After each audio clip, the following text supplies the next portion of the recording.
El arte de amar, por Erich Fromm. 8. 2. La teoría del amor. 3. Los objetos amorosos. D. Amor a sí mismo. Paul Tillich, en un comentario de Design Society en Pastoral Psychology, septiembre de 1955, sugirió que sería mejor abandonar el ambiguo término amor a sí mismo, autoamor, self-love, y reemplazarlo por autoafirmación natural o autoaceptación paradójica. Si bien comprendo yo los méritos de esa sugerencia, no puedo convenir con el autor al respecto. En el término amor a sí mismo, el elemento paradójico en amor a sí mismo está mucho más claramente contenido. Se expresa el hecho de que el amor es una actitud que es la misma hacia todos los objetos, incluyéndome a mí mismo. Tampoco debe olvidarse que ese término, en el sentido en que se lo usa aquí, tiene una historia. La Biblia habla de amor a sí mismo cuando ordena, ama a tu prójimo como a ti mismo. Y Meister Eckhart habla de amor a sí mismo en el mismo sentido. Si bien la aplicación del concepto del amor a diversos objetos no despierta objeciones, es creencia común que amar a los demás es una virtud y amarse a sí mismo un pecado. Se supone que en la medida en que me amo a mí mismo, no amo a los demás, que amor a sí mismo es lo mismo que egoísmo. Tal punto de vista se remonta a los comienzos del pensamiento occidental. Calvino califica de peste el amor a sí mismo. Freud habla del amor a sí mismo en términos psiquiátricos, pero no obstante, su juicio valorativo es similar al de Calvino. Para él, amor a sí mismo se identifica con narcisismo, es decir, la vuelta de la libido hacia el propio ser. El narcisismo constituye la primera etapa del desarrollo humano, y la persona que en la vida adulta regresa a su etapa narcisista es incapaz de amar. En los casos extremos es insano. Freud sostiene que el amor es una manifestación de la libido y que ésta puede dirigirse hacia los demás, amor, o hacia uno mismo, amor a sí mismo. Amor y amor a sí mismo, entonces, se excluyen mutuamente en el sentido de que cuanto mayor es uno, menor es el otro. Si el amor a sí mismo es malo, se sigue que la generosidad es virtuosa. Surgen los problemas siguientes. La observación psicológica sustenta la tesis de que hay una contradicción básica entre el amor a sí mismo y el amor a los demás. ¿Es el amor a sí mismo un fenómeno similar al egoísmo o son opuestos? ¿Y es el egoísmo del hombre moderno realmente una preocupación por sí mismo como individuo, con todas sus potencialidades intelectuales, emocionales y sensuales? ¿No se ha convertido él en un apéndice de su papel económico-social?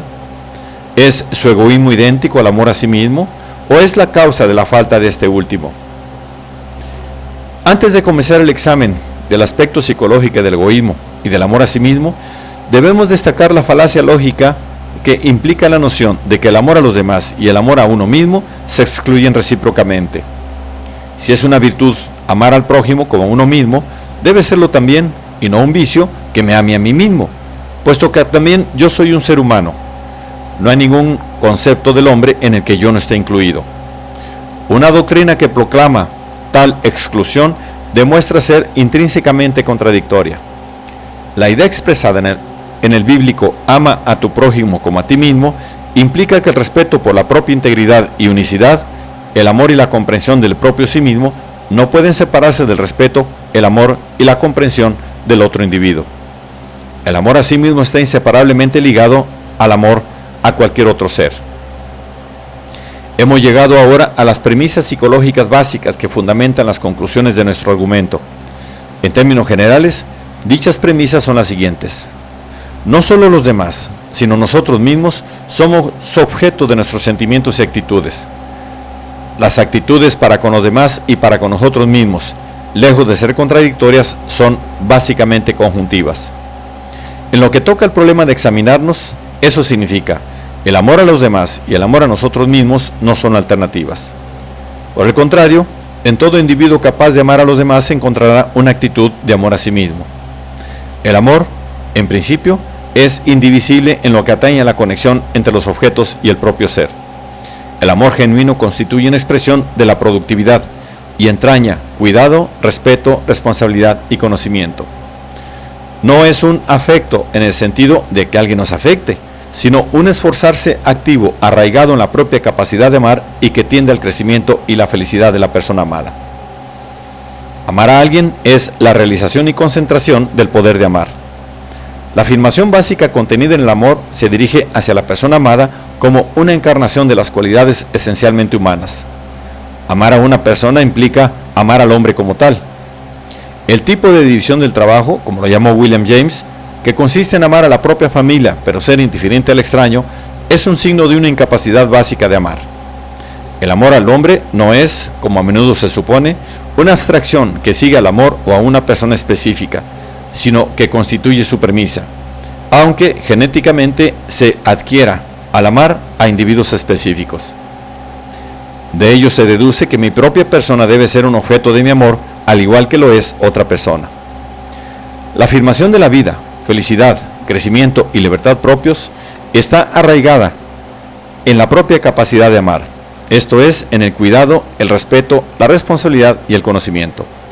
Si un individuo es capaz de amar productivamente, también se ama a sí mismo. Si solo ama a los demás, no puede amar en absoluto.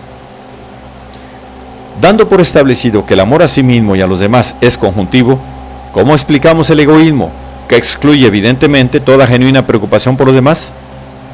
La persona egoísta solo se interesa por sí misma, desea todo para sí misma, no siente placer en dar, sino únicamente en tomar. Considera el mundo exterior solo desde el punto de vista de lo que puede obtener de él. Carece de interés en las necesidades ajenas y de respeto por la dignidad e integridad de los demás. No ve más que a sí misma. Juzga a todos según su utilidad. Es básicamente incapaz de amar. ¿No prueba eso que la preocupación por los demás y por uno mismo son alternativas inevitables? ¿Sería así si el egoísmo y el autoamor fueran idénticos? Pero tal suposición es precisamente la falacia que ha llevado a tantas conclusiones erróneas con respecto a nuestros problemas. El egoísmo y el amor a sí mismo, lejos de ser idénticos, son realmente opuestos. El individuo egoísta no se ama demasiado, sino muy poco. En realidad se odia. Tal falta de cariño y cuidado por sí mismo no es sino la expresión de su falta de productividad. Lo deja vacío y frustrado. Se siente necesariamente infeliz y ansiosamente preocupado por arrancar a la vida las satisfacciones que él se impide obtener. Parece preocuparse demasiado por sí mismo, pero en realidad solo realiza un fracasado intento de disimular y compensar su incapacidad de cuidar de su verdadero ser. Freud sostiene que el egoísta es narcisista, como si negara su amor a los demás y lo dirigiera hacia sí. Es verdad que las personas egoístas son incapaces de amar a los demás, pero tampoco pueden amarse a sí mismas.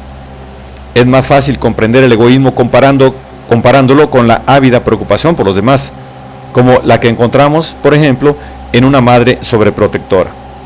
Si bien ella cree conscientemente que es en extremo cariñosa con su hijo, en realidad tiene una hostilidad hondamente reprimida contra el objeto de sus preocupaciones. Sus cuidados exagerados no obedecen a un amor excesivo al niño, sino que debe compensar su total incapacidad de amarlo.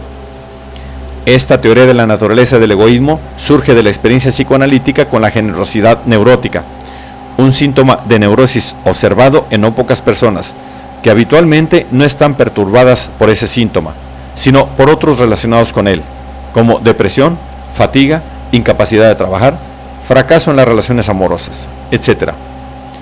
No solo ocurre que no consideran esa generosidad como un síntoma, frecuentemente es el único rasgo caracterológico redentor del que esas personas se enorgullecen. La persona generosa no quiere nada para sí misma, solo vive para los demás. Está orgullosa de no considerarse importante. Le intriga descubrir que, a pesar de su generosidad, no es feliz y que sus relaciones con los más íntimos allegados son insatisfactorias. La labor analítica demuestra que esa generosidad no es algo aparte de los otros síntomas, sino uno de ellos. De hecho, muchas veces es el más importante. Que la capacidad de amar o de disfrutar de esa persona está paralizada, que está llena de hostilidad hacia la vida y que, detrás de la fachada de generosidad, se oculta un intenso egocentrismo, sutil, pero no por ello menos intenso. Esa persona solo puede curarse si también su generosidad se interpreta como un síntoma, junto con los demás, de modo que su falta de productividad, que está en la raíz de su generosidad y de las otras perturbaciones, pueda corregirse. La naturaleza de esa generosidad se torna particularmente evidente en su efecto sobre los demás y, con mucha frecuencia, en nuestra cultura, en el efecto que la madre generosa ejerce sobre sus hijos. Ella cree que, a través de su generosidad, sus hijos experimentarán lo que significa ser amado y aprenderán, a su vez, a amar. Sin embargo, el efecto de su generosidad no corresponde en absoluto a sus expectaciones. Los niños no demuestran la felicidad de personas convencidas de que se los ama.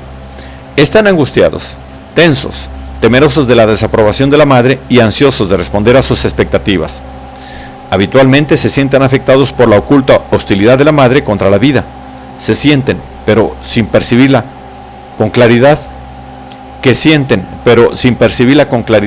y eventualmente se empapan de ella. En conjunto, el efecto producido por la madre generosa no es demasiado diferente del que ejerce la madre egoísta, y aún puede resultar más nefasto, puesto que la generosidad de la madre impide que los niños la critiquen. Se los coloca bajo la obligación de no desilusionarla. Se les enseña, bajo la máscara de la virtud, a no gustar de la vida. Si se tiene la oportunidad de estudiar el efecto producido por una madre con genuino amor a sí misma, se ve que no hay nada que lleve más a un niño a la experiencia de lo que son la felicidad, el amor y la alegría, que el amor de una madre que se ama a sí misma. Meister Eckhart ha sintetizado magníficamente estas ideas. Si te amas a ti mismo, amas a todos los demás como a ti mismo. Mientras ames a otra persona menos que a ti mismo, no lograrás realmente amarte. Pero si amas a todos por igual, incluyéndote a ti, los amarás como una sola persona, y esa persona es a la vez Dios y el hombre. Así, pues, es una persona grande y virtuosa la que, amándose a sí misma, ama igualmente a todas las demás.